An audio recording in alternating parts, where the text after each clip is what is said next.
Assalamualaikum warahmatullahi wabarakatuh. Perkenalkan, nama saya Muhammad Reza, berasal dari Prodi Tadris IPSA. Di sini saya akan menjelaskan tentang konsep landasan IPS, unsur-unsur pendidikan, dan hakikat pendidikan. Konsep pendidikan. Yang pertama yaitu definisi dan pengertiannya. Secara filosofis, pendidikan dapat dipandang sebagai proses memanusiakan lewat pembudayaan atau proses homonisasi dan humanisasi. Proses tersebut terwujud dalam mendidik dan dididik. Pendidikan harus ditelan secara ilmiah, bersifat kritis, metodis, dan sistematis. Kritik berarti semua pernyataan dan afirmasi memiliki dasar yang kuat. Metode berarti proses berpikir dan penyelidikan dengan cara tertentu, dan sistematis berarti berdasarkan ide yang menyeluruh sebagai kesatuan yang saling terkait. Secara psikologis, pendidikan adalah proses pendewasaan anak muda oleh orang dewasa yang susila. Pendewasaan tersebut terlaksana dalam bentuk lahir, pertumbuhan fisik, maupun batin atau perkembangan mental. Secara etis, pendidikan merupakan proses transfer nilai-nilai kemanusiaan dalam pembentukan manusia dewasa yang susila. Secara sosiologis, pendidikan dapat dipandang sebagai proses pembentukan anggota masyarakat yang berjiwa sosial. Yang kedua yaitu semua pendidikan adalah informal. Pendidikan adalah usaha sadar dan terencana untuk mewujudkan suasana belajar dan proses pembelajaran agar peserta didik secara aktif mengembangkan potensi dirinya untuk memiliki kekuatan spiritual, keagamaan, pengendalian diri, kepribadian, kecerdasan, akhlak mulia, serta keterampilan yang diperlukan dirinya, masyarakat, bangsa, dan negara. Dari definisi tersebut, tidak jelas perbedaan antara konsep pendidikan dan sekolah. Memang perlu diakui bahwa proses pendidikan tidak dapat dipisahkan dari pengajaran. Keduanya merupakan satu tindakan yang sama, tetapi dapat dibedakan secara konseptual. Mendidik yang baik selalu menggunakan pengajaran, dan mengajar yang baik pasti mendidik, karena mengandung suatu nilai-nilai, yaitu yang baik, yang berharga, yang diinginkan semua orang. Kebudayaan adalah sarana manusia untuk mewujudkan dirinya sebagai manusia.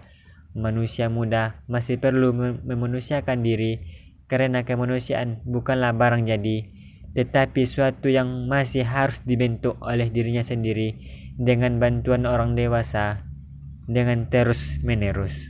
Yang ketiga yaitu pendidikan informal, non-formal, dan formal. Orang tua adalah pendidik pertama dan utama.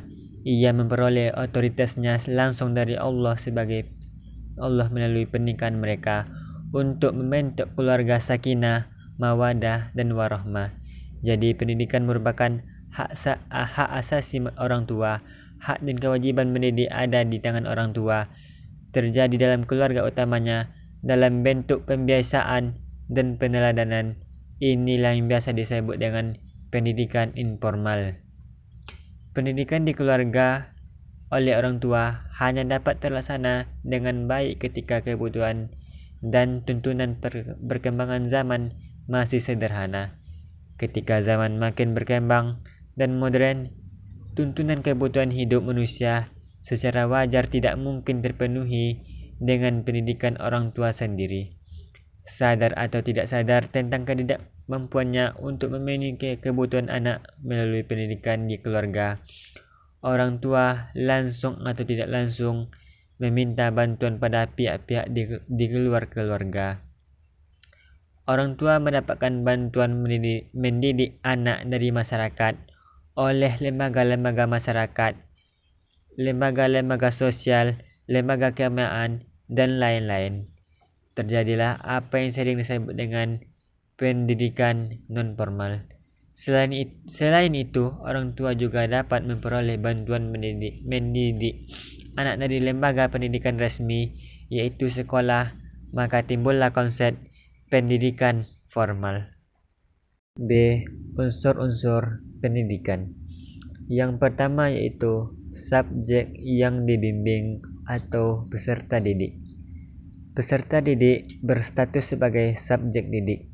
Pandangan modern cenderung menyebut demikian. Oleh karena itu, peserta didik atau tanpa pandang usia adalah subjek atau pribadi yang otonom, yang ingin diakui keberadaannya selaku pribadi yang memiliki ciri khas dan otonomi. Ia ingin mengembangkan diri atau mendidik diri secara terus-menerus guna memecahkan masalah-masalah hidup yang dijumpai sepanjang hidupnya. Yang kedua yaitu orang yang membimbing atau pendidik. Pendidik ialah orang yang bertanggung jawab terhadap pelaksanaan pendidikan dengan sasaran peserta didik.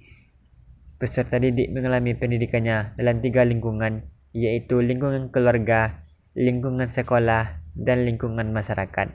Sebab itu, yang bertanggung jawab terhadap pendidikan yaitu orang tua, guru, pemimpin program pembelajaran, pelatihan, dan masyarakat atau organisasi. Yang ketiga yaitu interaksi antara peserta didik dengan pendidik atau interaksi edukatif. Interaksi edukatif pada dasarnya adalah komunikasi timbal balik antar peserta didik dengan pendidik yang terarah kepada tujuan pendidikan. Pencapaian tujuan pendidikan secara optimal ditempuh melalui proses berkomunikasi intensif dengan memanipulasi isi, metode, serta alat-alat pendidikan ke arah mana bimbingan ditujukan atau tujuan pendidikan. Yang keempat yaitu tujuan pendidikan bersifat abstrak karena memuat nilai-nilai yang bersifat abstrak. Tujuan pendidikan bersifat umum, ideal, dan kandungannya sangat luas sehingga sulit untuk dilaksanakan di dalam praktek. Sedangkan pendidikan harus berupa tindakan yang ditujukan kepada peserta didik dalam kondisi tertentu, tempat tertentu, dan waktu tertentu dengan menggunakan alat tertentu. Yang kelima yaitu pengaruh yang diberikan dalam bimbingan atau materi pendidikan. Dalam sistem pendidikan persekolahan, materi telah diramu dalam kurikulum yang akan disajikan sebagai sarana pencapaian tujuan. Materi ini meliputi materi inti maupun muatan lokal.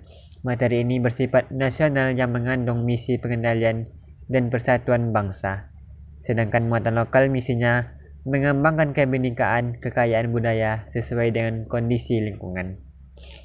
Yang keenam yaitu cara yang digunakan dalam bimbingan alat dan metode. Alat dan metode pendidikan merupakan dua sisi dari satu mata uang. Alat melihat jenisnya, sedangkan metode melihat efisiensi dan efektivitasnya.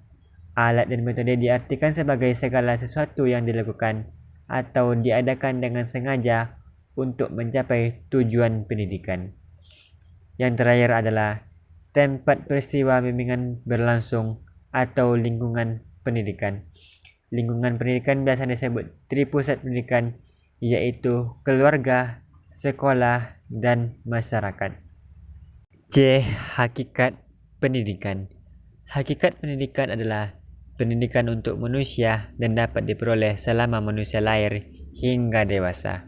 Pada hakikatnya, pendidikan adalah usaha sadar dan terencana untuk mewujudkan suasana belajar dan proses pembelajaran agar peserta didik secara aktif mengembangkan potensi dirinya untuk memiliki potensi spiritual, keagamaan, pengendalian diri, kepribadian, kecerdasan, akhlak mulia, serta keterampilan yang diperlukan dirinya, masyarakat, bangsa, dan negara. Yang pertama, manusia sebagai makhluk Tuhan. Manusia adalah makhluk Allah yang paling sempurna.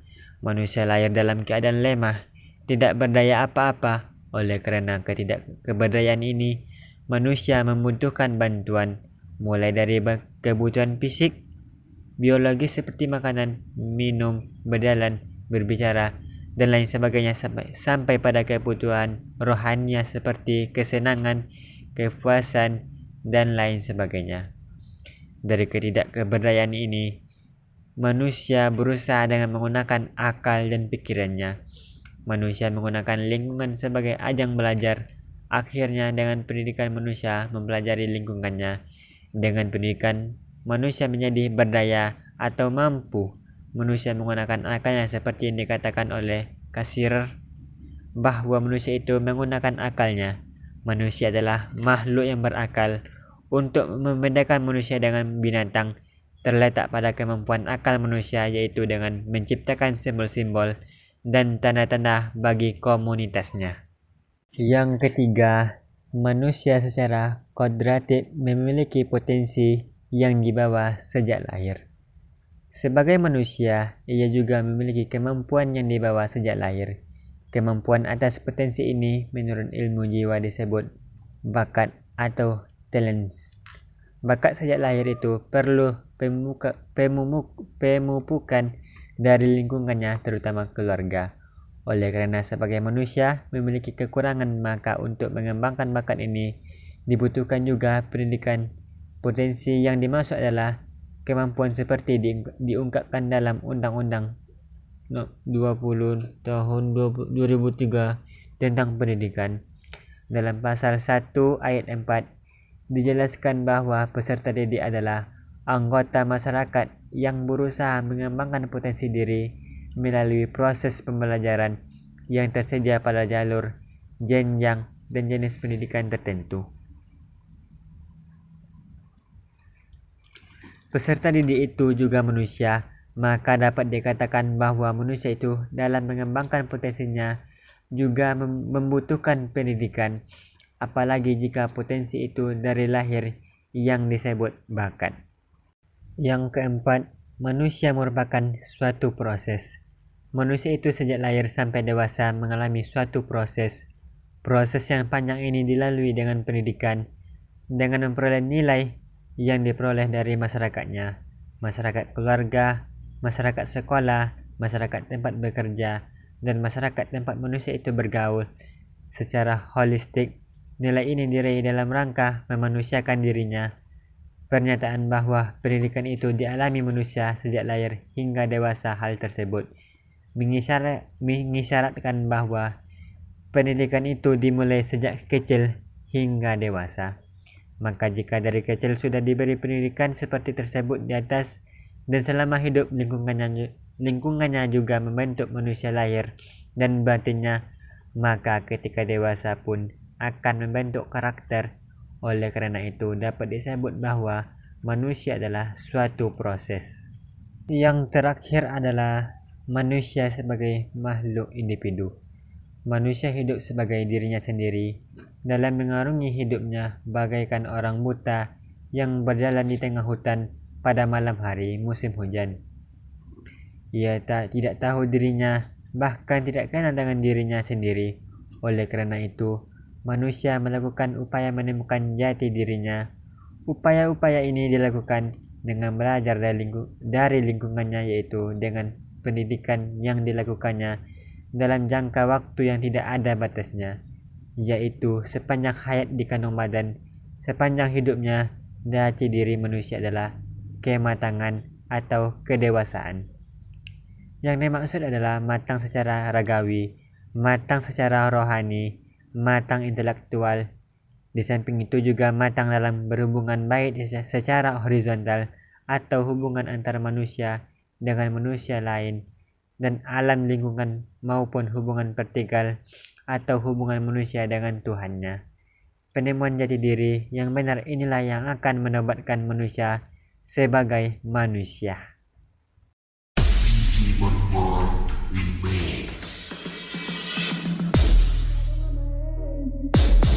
Remix.